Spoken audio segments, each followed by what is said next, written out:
Eagle Scout patches in particular are collectible, and what I've discovered is that people don't know what they have or how to describe it. And my book stopped in 2000, and there's been 5 different major types that have come out since 2000, and eBay and everything, people are just making up their own whatever. And so what we don't have is a cataloging way to let people know exactly what kind of eagle patch there is.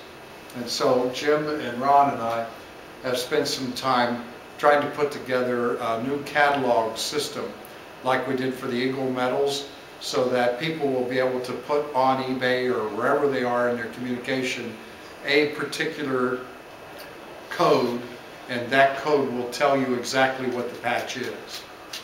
And so what we're going to do is run through that code, and what I've given to you in paper form is the layout of that code. And you can sort of track along with it.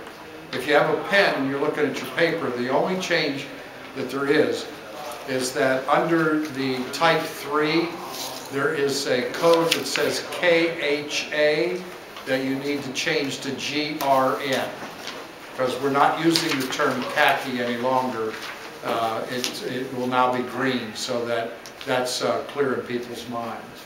So we're just going to run through, and as we go, if you have questions or you comment, but primarily what we want you to do is A, be impressed by what we've done, but more importantly, what we want to make sure is that the code system we're putting together makes sense, so that it can be adopted and used throughout the hobby. Okay, give me one more time what you replaced KHA with. GRN for green. GRN. At the present time, there are 14 major varieties that we've been able to identify. And then there are subsets under that. But if somebody wanted to just put together an eagle collection to show what's out there, Bob, you might want to take a piece of paper here. What you would end up with is 14 patches to show the 14 varieties or types. The first patch was done in 1924, and it was not on uniform, but it was on a sash. As the boys were getting prepared to go to the 24 Jamboree, they brought them to New York. They gave them 2 new uniforms, and for the first time a merit badge sash was developed, and on that sash, if they were an eagle, was the first eagle patch. What we're doing is dividing the patches between cut edge and rolled edge. And today, the way it's been done is type 1 and type 2 have been the cut edge, and type 3 and on up has been the rolled edge. We're now saying, because of a variety of things that we've discovered, that we're splitting what used to be type 2s into type 2 and type 3, and then the rolled edges will start with type 4. The cloth colors that we're going to use in the cut edge are now tan, white, blue, olive, and green. We're getting rid of the khaki, and we're not talking about khaki or olive khaki. We're just identifying 5 basic colors of the cloth material. 24 is when we introduced the first of the patches, and the type 1 patches, there's tan, white, olive, and blue are the only 4. There's no green. Tan, white, olive, and blue. The material that was used was a heavyweight pre-depression cloth, and on the back of the material, if you turned it over, there was a seal on some of the material and lines that were inked.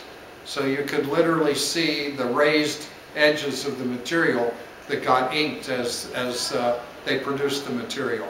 And every so often there was a stamp of the seal, and you'll see those in a second. What we decided to do was code with 3 letters.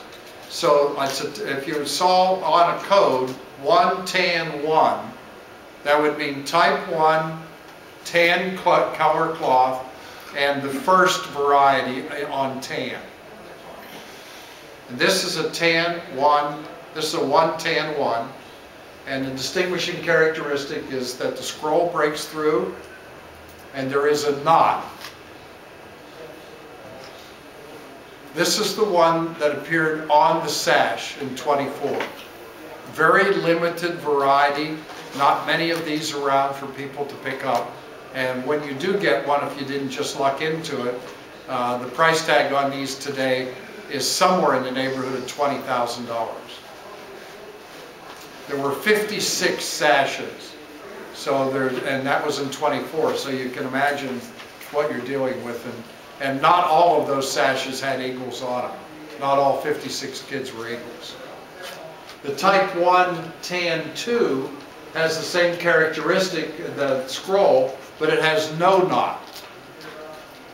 Where was this found at? Where was this found? Was this issued? It wasn't on the sash. It was not on the sash. This is one that was issued off sash. Okay. And I don't have any idea how many of them were. From what I know at this point, there are fewer of these in collection than there is the one with the knot. Then the common one that everybody collects and it's available, we call the 1 Tan 3, and it has the scroll stopped at the circle. There is no knot, and there is thin embroidery, that sharp thin embroidery, and then there's this thick embroidery and the doll look. But we've decided not to try to break those up because in the 20s, embroidery was not necessarily all that controlled. And so by thread weight or thread intensity on the thread, you can get a thinner look or you can get a fatter look. And so that's why we're not going to change those. Now, distinctively on the Type 1, Tan 1, Tan 2, the stitching in the oval is completely different than the stitching on the Tan 3. So if you miss the scroll going through the whatever, that's a much better way to do it. The problem is sometimes these are on things and you can't take them off, and so you can't look at the back. But if you can see the back, that's the distinctive quality of that. Where the common one, the back is the thread that just goes on and on. And then this is the seal. See the seal on the left? And you can see above the seal the printed black lines. See how they are the twill of the material? When you literally look at the material, you can see that ink, black ink. Depending on how much washing there's been done, there is a little bit more and a little bit less of the ink. There is a Sea Scout white, and there is a Sea Scout blue. And then in 1930 approximately, the tan material became olive in color, and from 1930 to 32 there is an olive color. That's a more difficult piece to find than the tan when you're looking to try to get the varieties, because it was only out for a couple of years. But in the 30s there were a lot more eagles than there were in the 20s, and so maybe it balances out. The tan, or the OLV, or olive, the scroll ends and there's no knot. And Type 2s were introduced in 33. The design changed, the BSA was taken off, and the words were put in the oval around it. The dye colors are white and olive and blue only for the Type 2s. There's no tan, it's just olive, white, and blue. Material is heavyweight, similar to what the Type 1s were. It's printed, and when you hold it up to the light, the patch, if you hold it up to a bright light, there's no light that comes through it. It's tight weave, so there's no light that comes through. There is depression cloth that is used. We have not found an example of an eagle patch in depression cloth, but we do have examples of Life and First Class and Star. So the assumption is maybe there's an eagle, but also the possibility exists that they had made enough eagles that they didn't need any more for the short time of the depression cloth. So we don't know yet on that. And then there's a lightweight cloth, and it's on printed. So later in the 30s, as we were approaching wartime in the later 30s, the materials were less available because they were making uniforms and doing other things. And so instead of having a heavier material, they made the thread thinner, and the materials were less of a tighter weave, and so it shows up differently. And that one, when you hold up and look at it, you look straight through, the light just shines right through the patch. So the heavyweight material looks like what you see on the left, and the lightweight material looks like you see on the right, and the depression cloth is not found yet. The only difference between depression cloth and lightweight is they're the same weight, but the depression cloth has got printing on the back, and the lightweight does not. And the printing is the lines and the seal. That's the lines and the seal. And they always come together? Because on that one example, No. you had lines and seal.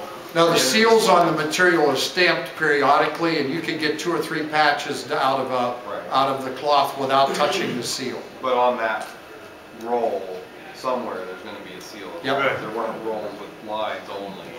Right. There's lines on everything, but not seals. No. And they stopped printing the lines and the seals in 1935, so that's approximately when they stopped using the depression cloth and when they stopped using the the heavyweight, and went to just extensively lightweight. There you can see the seal of the line, and you can see what it looks like on printed.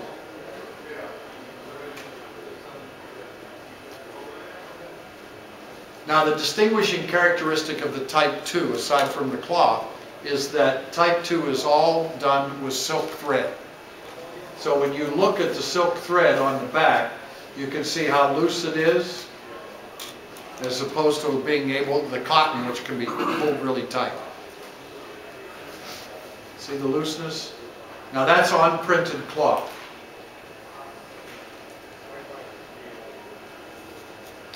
There is a lightweight unprinted Type 2, but white, but we have not discovered yet a Type 2 heavy printed or depression cloth white. So again, we're not quite sure that maybe the Type 1s, when they were made, there was enough of them because there were so few Sea Scouts, that carried through until they made this one. Or there might be the heavyweight or the depression cloth. We've just not seen it yet. And then there's the Type Blue. And then there is a heavy printed olive, 33 to 35. There should be a depression cloth lightweight with printing like we're looking, but we don't know for sure. Again, it's the question of the depression cloth. It exists in the lower ranks, but we don't know in the Eagle. And then there's a heavyweight on-printed and a lightweight on-printed that is much later, 36 to 37, 38 to 39. And we identify those as 2 OLV3 and 2 OLV4.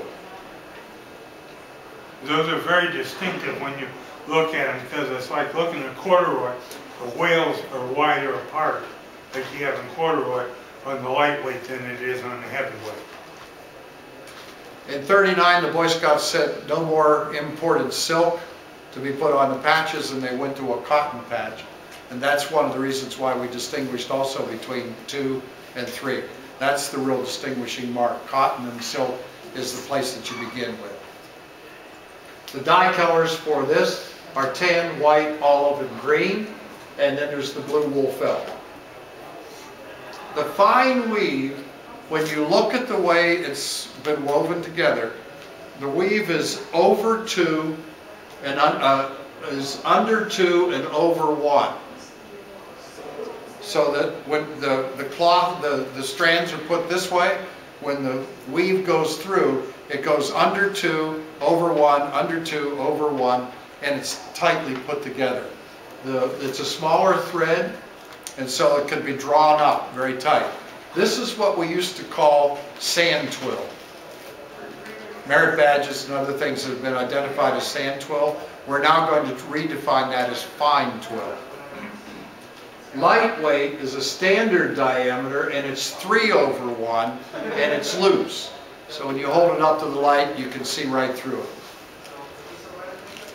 This is the fine twill, or the sand twill. You see how tight it is? You see how it's just over 2, under 2, and over 1? I don't have an example of the lightweight to put up. I can only tell you that we think it exists, but I don't have an example of that. Now the war cloth, the thread is standard. It's 2/1 weave, and it's loose, and you can see right straight through it. And the post-war cloth is a smaller thread, 3/1 weave, tight, but the light does shine through that one as well. Another feature of the war cloth is, since it's such loosely woven, they had to put a lot of starch on it. We'll get to that. Hang on. Okay. So here's a 2/1 war cloth. See how loose it looks? By comparison to the 2/1 of the fine twill that you saw. Now this is the post-war cloth. And there's the blue. Now this is the one we call the sand twill or the fine twill. See how tight it looks? That's a very difficult patch to find. It was only around a short time. Because of the fineness of the thread, if you didn't put anything on the back of it, it would have been limp. Very fragile, very limp. So this is when they introduced starching. So the patch had starch on the back to stiffen it. But when you put that on the uniform and wash it, the starch goes away. So the only way that you really know you have a legitimate piece is to have it in close to mint condition, or in a condition where you can still see the starch. There are no plain backs other than the blue serge or the blue wool felt. Everything else has got starch on it in the type 3s, or gauze that you'll see in a minute. There is a starch back white that's a fine twill. There's the blue starch back, and then there's a white back thread, light cloth starched for 42-43. We don't know of a black thread starched back, light cloth. Could exist, but we don't know. But we do know that there's a war cloth starch, white background, and a war starch black with black thread in the background. Yep. What's the purpose of the white and the black? I mean, is the black just the locking thread? But what was available during the war? Well, yeah, but what purpose? Because it doesn't show through the front. So No, it doesn't. It's a bobbin thread. It's the backing of when you're doing embroidery, you've got to have 2 pieces of thread. This is the bottom piece.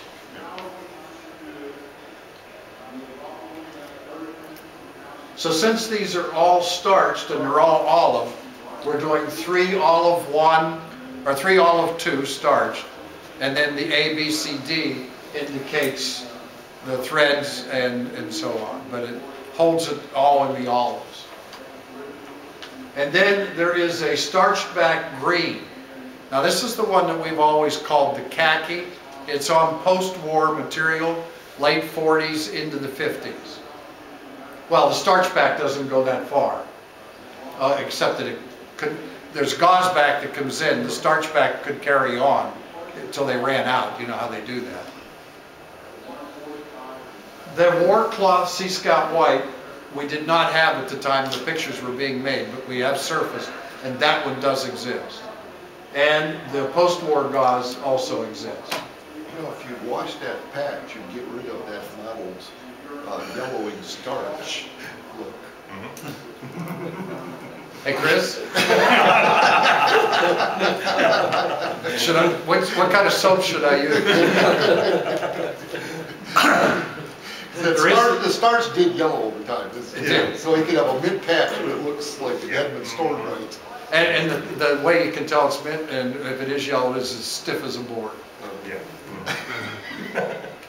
Unless you've pasted or something to it. You could bleach it too. It'd come out better that way. Sure, you could do that. You could do that. Wouldn't have to use soap that way. Yeah. Should I use a brush to put it on? Gauze back, and then this is the post-war cloth gauze back green. Now let me stop at that point and ask, does it make sense? Those, you're all experienced people. Is this flow for you? Does it make sense? Does it seem like it might be usable? What we're trying to do here is, you're saying we're going awfully detailed, but we want to give everybody all the detail, and then you can choose what you want to collect. You want to go to all this detail, or do you just want a representative one of each type?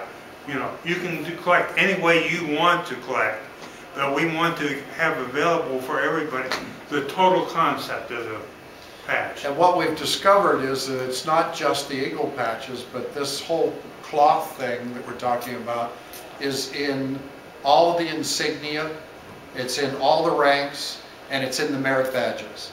Those of you who have been collecting merit badges, this is all going to come out, and you're going to find that there were merit badges in all these various levels as well. But not all the merit badges are in all of the levels. So you don't get a complete set of sand twills, you don't get a complete set of war cloth, because they made enough in one to carry over the couple years that they were using something else, and so they don't show up. So collecting is going to be fun to try to figure out in merit badges which one exists and which one don't. Now we're doing the same thing with the eagles. We've identified probably 4 on the list that we're not sure exist. We're not saying they don't exist, we're just saying we haven't found them yet. Because about the time you tell them that they don't exist, someone's going to drag one out and show you and say, yeah, it does, and then you're embarrassed. So we're just going to say we haven't discovered it yet. And this is so new to us. I mean, this is the first that we've rolled out this whole concept to the collecting community in the eagle patches, so there's a lot yet to be found. Hey, Terry? Yeah. On that, I didn't hear you make any comment about whatever you call the one, the early, very early badge where the smile comes out over Yep. it. What about the chances of finding one not on a sash? Chances are not real high. And particularly not finding one that's in mint condition that wasn't on a stash. We have found them folded, 1 or 2 that are folded, which means that they probably were on. But the thing that's really the strange one is that number 2 where there's no knot. Yeah, well, the reason I ask is the first one I found with it out over the edge was not on a sash. Yep. You know, and it came out of a collection in California and San Francisco where the mother had purchased a set of extra stuff and framed it for her kid. The kid didn't have much to do with it, you know what I mean? And then later it turned up on an estate sale and made its way to me. But I just... And then after it made itself to you, it made itself to me. Yes, it did. That's the one that's in my collection, is the one that was in Howard's collection. So I didn't know that story. That's helpful to know. Yeah, it was never on a sash, and it, you know, hadn't been sewn on. And he had a whole set of everything like that. My mother was a little bit pathologic or something. And that was the one without knot that the smile broke through. That's the one we're calling the 2. Yeah. Yep. So apparently there was a front run of whatever with the knot that was put on the sashes. We don't know of any of those off sash that are in mint condition. And then there was this next run where they took the knot off for whatever reason, and that's even more limited because you can't find those at all. And then there's the one with the scroll that doesn't break through and no knot, and that's the one that we collect most commonly. On your 3rd letter, you know, when you go white 1, white 2, or tan, you know, depending upon type 1, type 2, type 3, that last number means something different than the clock. The last number in the type 3 will tell you whether it's plain or whether it's starched or whether it's gauze. Right, but in the type 1, they're plain. If it's a 1, it's plain. but you... So if you have a type 1 patch, and it's a 1-tan-1 or 1-tan-2 or 1-tan-3, that 1, 2, and 3 stands for something different Yeah. Then if you're in a type 3 patch, Yeah. tan 1, tan 2, tan 3, that 1, 2, 3 means Oh, refers to shoot. something different. I see what you're talking about. And, Okay. and I'm thinking of it positionally where the first number is the type of the metal, the second phrase, tan references to the cloth, and that third designator should be maybe consistently represent something about the patch, as opposed to in the first group it means this, in the second group it means this. So what you would be really talking about would be a 1A, 1B, and a 1C to be consistent. So it'd be a 1 tan 1, which would tell you it's a plain back, and then it would be an 8. See, what we were trying to do is get away from having too much out there. I know. I'm just, so am I echoing that back right? Yeah. Yes, you are. Sure. Okay. So I don't know what that means. Or Something that we're gonna have to look at. Yeah. Thank you. It's helpful. Any other comments on the cut edges and system that we're doing? So, Chris, it will be helpful to you to have a system like this where you can look at the piece, identify it, and put it out, and people will know exactly what it I is. just have a bunch of blank people looking for me. You know, when you say 3/1 and 2/1 and 3 under and 2 over, they're going, now what color is that again?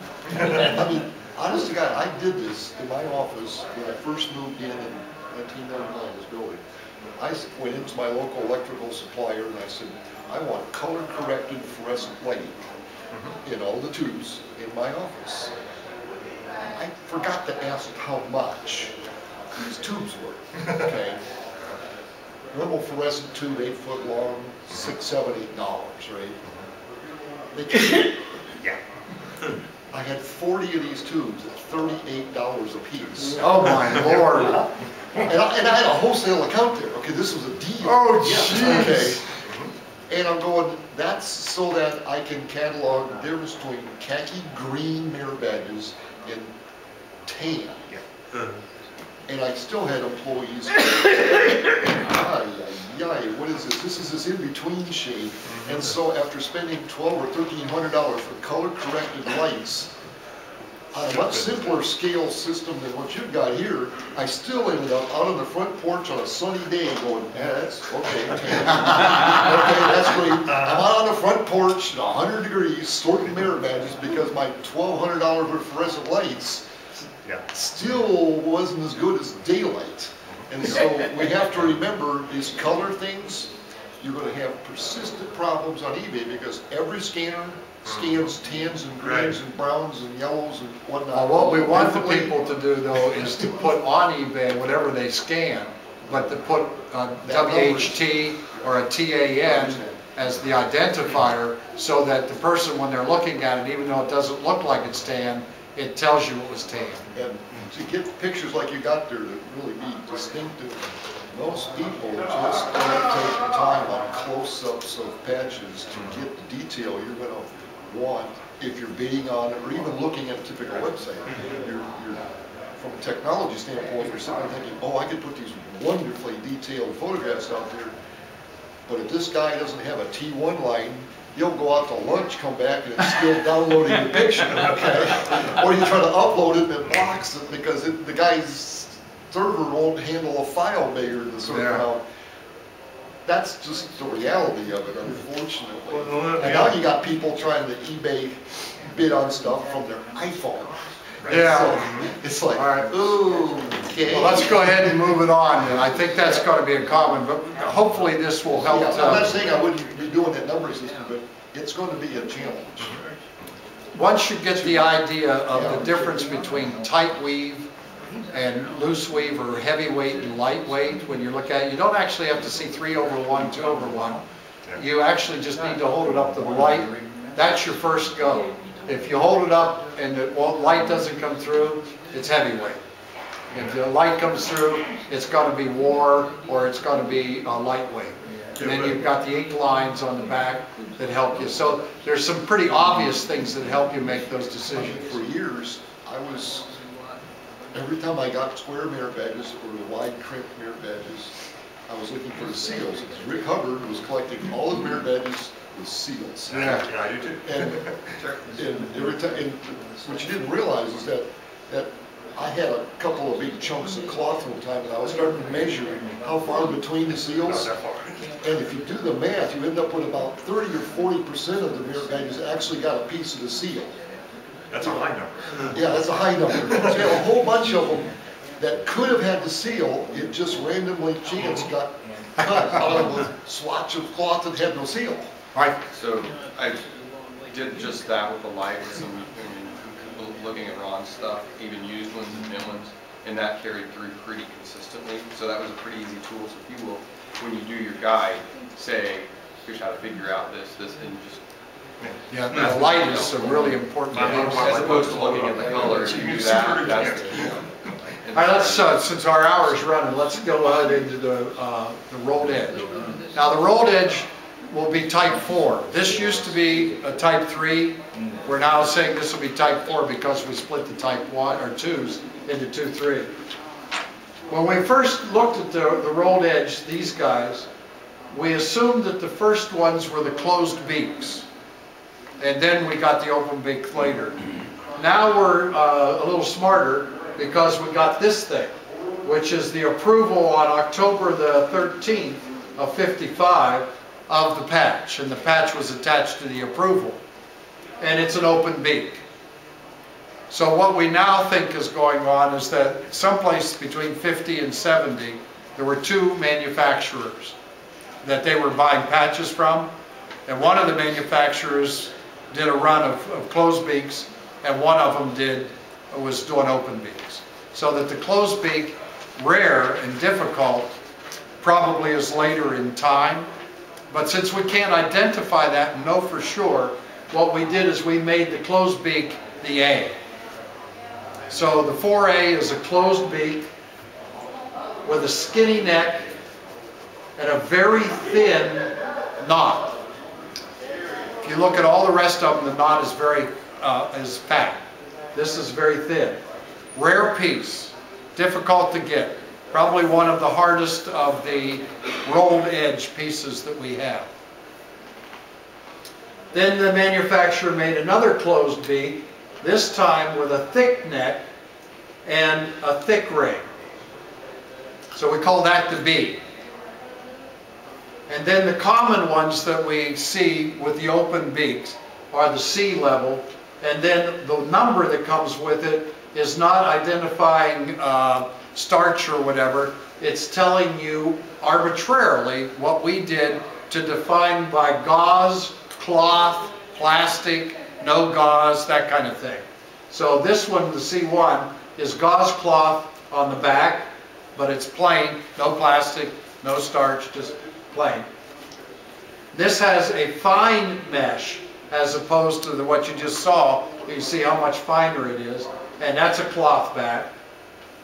Open beak, cloth back. Then this one has a flat open beak and it has a flat rolled edge. And the way you can tell the flat rolled edge is you can see the stitching on the inside of the rolled edge and on the outside. Instead of it turning all the way around, on the outside you can see it going around. And that's a gauze cloth back. And then this is a fine mesh starched back, C4. And then finally a plastic non-gauze back, C5. So if you have this in front of you, all you have to do is write down it's a type 4, C1, 2, 3, 4, 5, and if people know the system, they'll know exactly what patch you've just described. The type 5 is the crazy design that nobody likes. This has no tail feathers below the perch, that's the A1, plain cloth back. The A2, no tail feathers, but it has gauze on it, and so it's an A, still the same one, but it's different because it's got the gauze on it, so it's a 2. And then they developed the same patch, but this time the white stripe is 11 millimeters, and the tail feathers go below the perch, and we identify this set as the B's.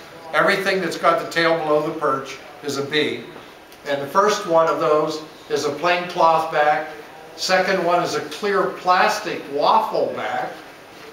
Third one has a flat head and a smooth plastic back. And the fourth one is defined by having a 9mm strip instead of 11. When you put them together, it's clearly different. Even when you don't, you can see it's a lot thinner. And it has a white plain plastic back. And the head is pretty indistinct. And then the B5 has a blue plastic plain back, tail below the perch. When you look at the back of it, it has a blue hue to it. I don't see it there. It's, Blue plastic? it's not a real, the blue is mixed blue. It's light and it gets a little darker, but it is blue when you hold it next to a white one. Yeah, the best blue ones, Lynn, sort of have a tidy bowl blue kind of look to them. The whole back of it has a real nice blue hue. It's the same thing in the first run of plastic back mirror patties. They have that real nice kind of blue hue to them. The Eagles have the same thing. Hey, Terry, Yes. somewhere along the line, I ran into and worked with a guy, a couple professional scouters who were in charge of the committee that did that design. And When did they fire them? that was when they did all the other funky designs too. Yeah. And they thought they had absolutely Captured it. captured a miracle. And They did. They found out in 2 to 3 years that nobody liked it at all, you know. But they thought it was real simplistic and new and modern and absolutely what, all they did was ask old men. Well, but then they moved over and did the current gold award for the Girl Scouts. Probably, yeah, I don't know. Equally horrible. That's fun to hear that. That thing lasted for 3 years, 72 to 75, Yep. and it produced all the fakes of the eagle patches. Because all the people who didn't like the design went to China or wherever and had the old design reproduced. And there's like 3 or 4 fakes of the old design that we're not showing at all, but they exist as well.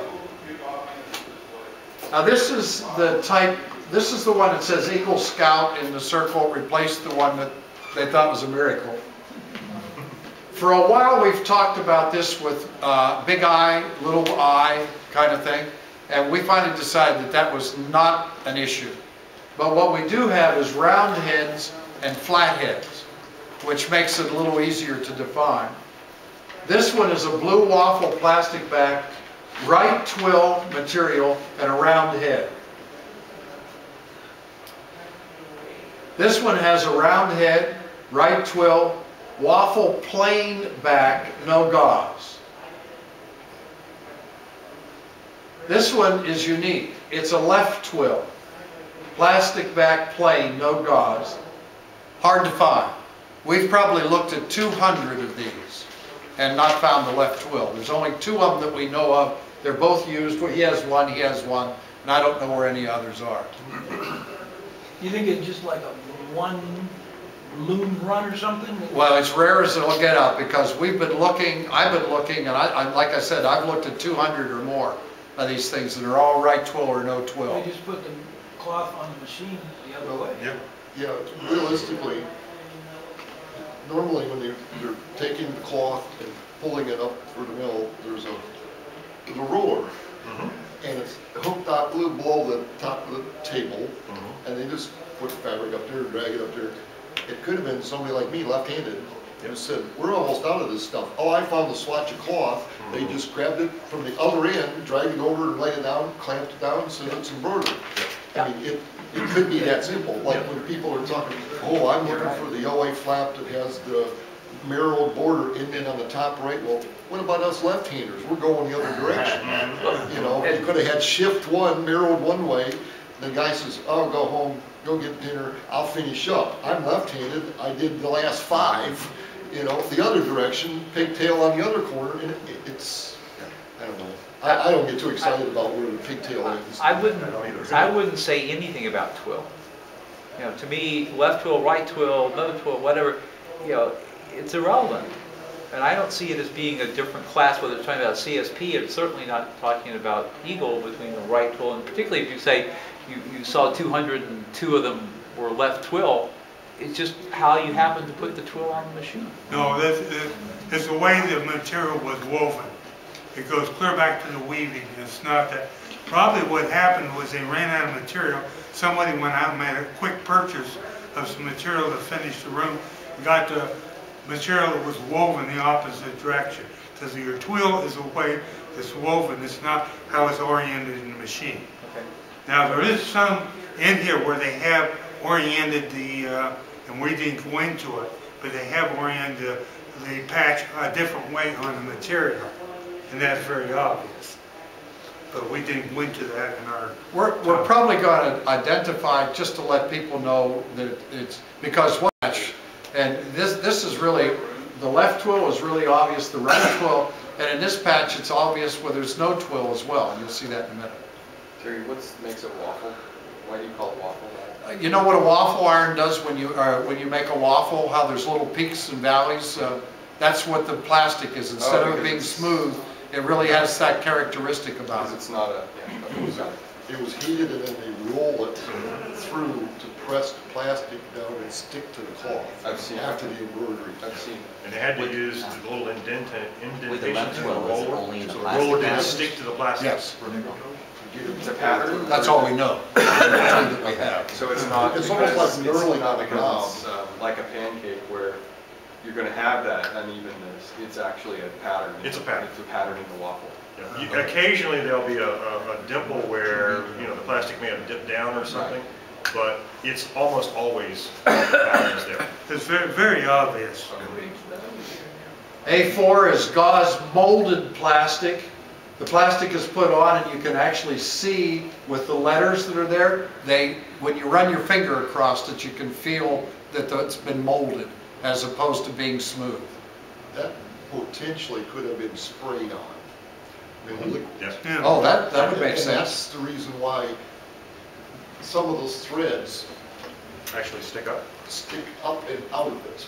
Like those little white ones there, Yeah. those are actually sticking up. The liquid, I think it's liquid. I've seen this done, but not on this patch, where when they put it down there, it kind of, it sinks down in a Settles little. in. It's so thick though, it won't go through the fabric. It's hot, goes on, and some of these high spots didn't get, the plastic didn't stick to it really, because it went down low spots, almost like cloisonne, you know, Oh, the okay. high spots, Yep. you know, are shiny gold, and down below is, you know, the red heart on the light patch. But Okay. Now, Hey, Terry? they've also used a plastic or a plastic back with a fine mesh as opposed to the gauze that you've seen, which is a wider opening. So we've identified that as well. Yes?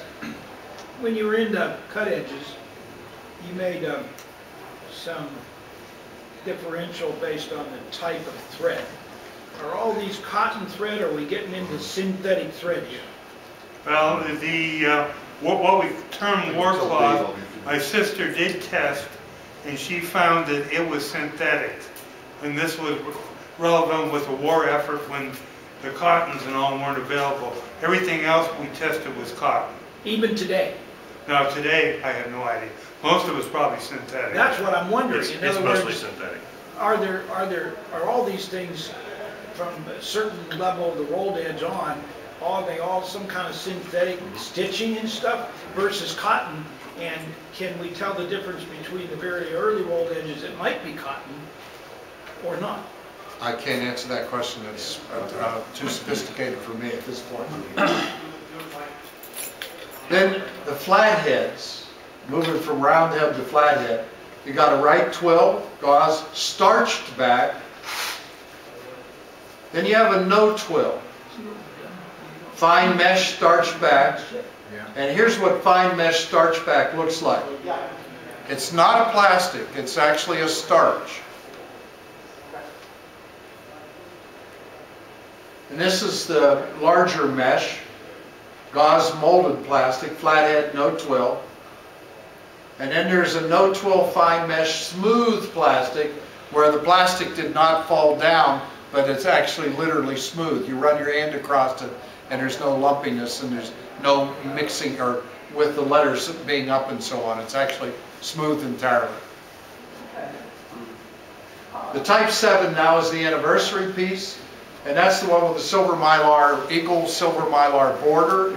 There are 3 A's in this, not B's and C's, but 3 A's. There's a molded plastic plain back. There's a smooth plastic gauze back. And there's a molded plastic gauze back. Now, only crazy people collect all 3 of those, but they're there if you want to collect them. But one does the job. This is the one where there's only one. It's got a silver mylar outside. They took the mylar off of the eagle. But if you look really close, the eagle on the left, how dark the eagle is. The thread, in the center, a lighter, and there, even lighter yet. We've identified probably 12 different shades of gray or more. So this is not one we want to do A1, A2, A3. We're just going to put in that there are multiple variations of the gray. And there's just one to collect. That was 86, wasn't it? 1986 to 89. 89? Yep, 3 years. Oh, the one with the double mylar, border and eagle. 1 Was year. 85. That's all. It was the anniversary year. Type 9, if you look at the white stripe on the left, that's what we call tight weave. In the center, we call it loose, and there it's puffed out.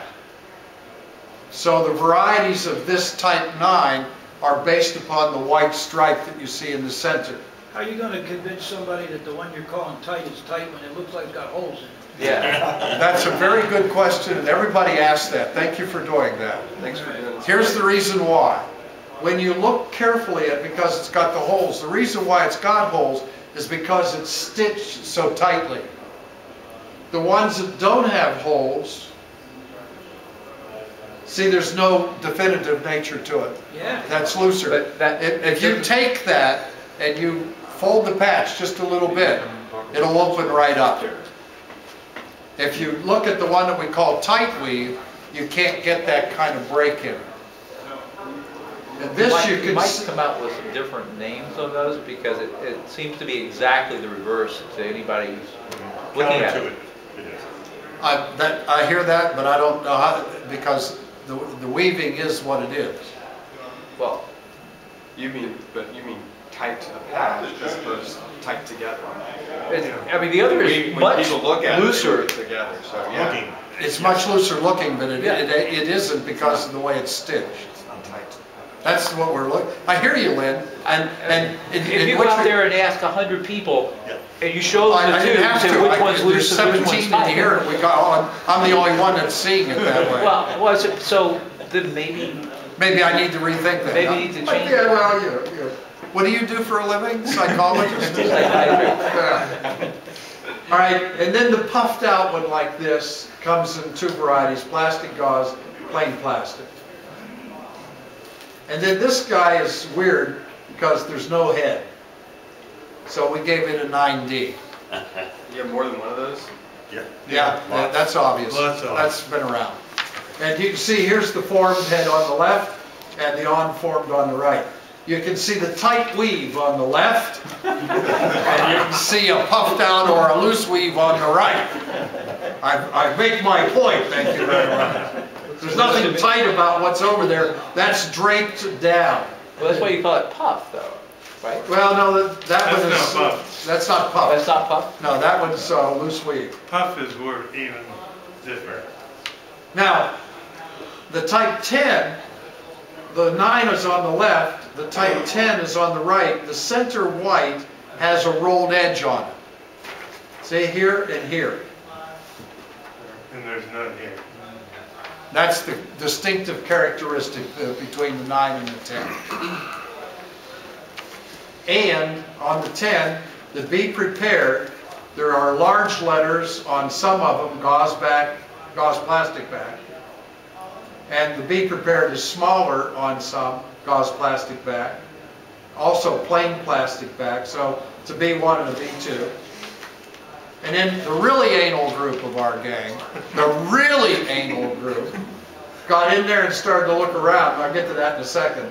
But you can see this has been cropped exactly the same. So you can see the A on the left has a bigger be prepared than the B1 and 2 on the right. Now here's the really anal. If you look in the scroll on the left, the thread is horizontal. If you look in the scroll on the right, the thread is vertical. So some of my colleagues decided that we needed to identify that as well. And so you get an H and you get a V. And so far we've only found that phenomena on the B2. Not on the B1 or the A1. But I'm sure we'll find it sooner or later, but that's what we found so far. So you all can smile about how deep the detail and anal group we are. 2007, the white stripe has rolled edges, and the Scout Stuff logo is added. So we make that a type 11. Tight weave there, by the way. Loose weave. Call it open net, closed net, solid. That's not bad. That's an open net, closed net, puffed out. The puffed out is a very good description. It really is. How about open weave and close weave, as opposed to net? Open weave, close weave. I like that. That's better.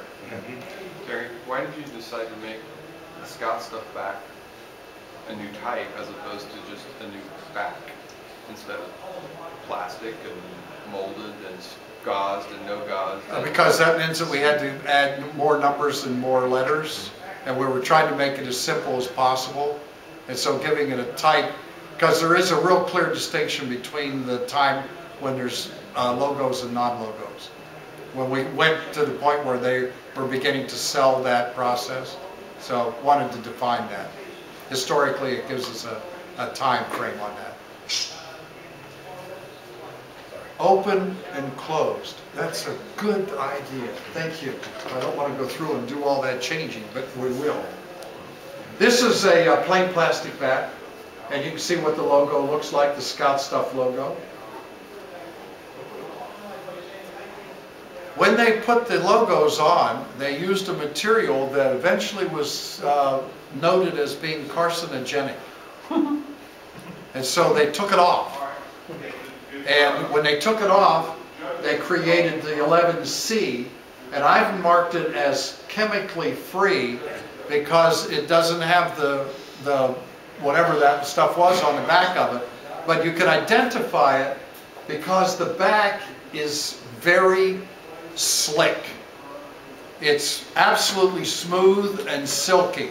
When you rub your finger across it, it's like nothing else that you've ever felt. Well, I'll take that back. So that's the D, and there's a chemical, there's a plastic gauze back, and there's a plastic back.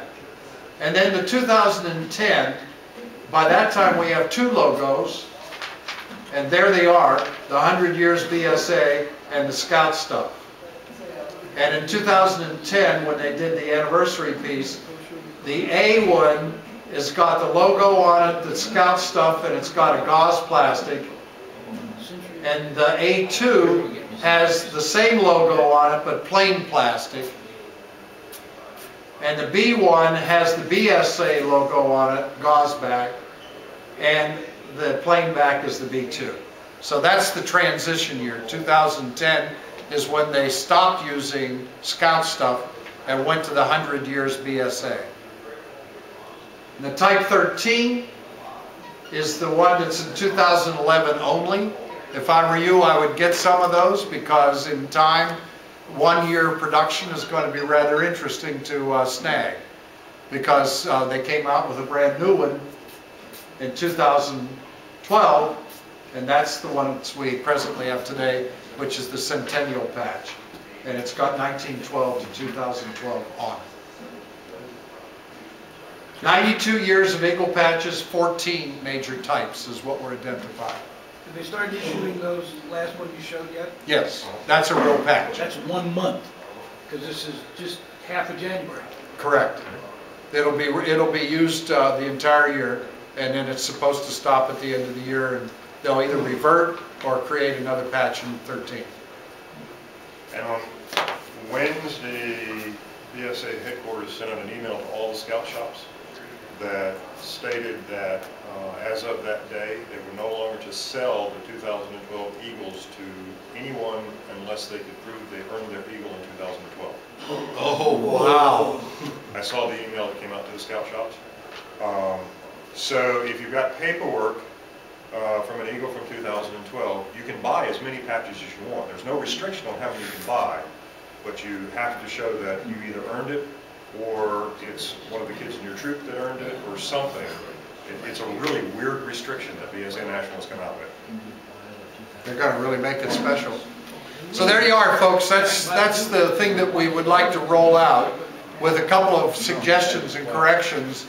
This will appear next in the March Journal of ISCA, the cut edge portion, and in the June issue of ISCA will be the rolled edge portion. The listing that we gave you in paper form, you can make some adjustments to it based on what we've done, will go on the website so that people can download it and begin to collect from it. And the full description of all this will be in my book when I rewrite the comprehensive guide to include the 100 years of the Eagle, and that'll be out in celebration of the 100th year of the Eagle in June, which is when Eldred got his Eagle, and it'll be available for the first time at NOAC. It'll be on sale at NOAC. So that's the plan for rolling it out.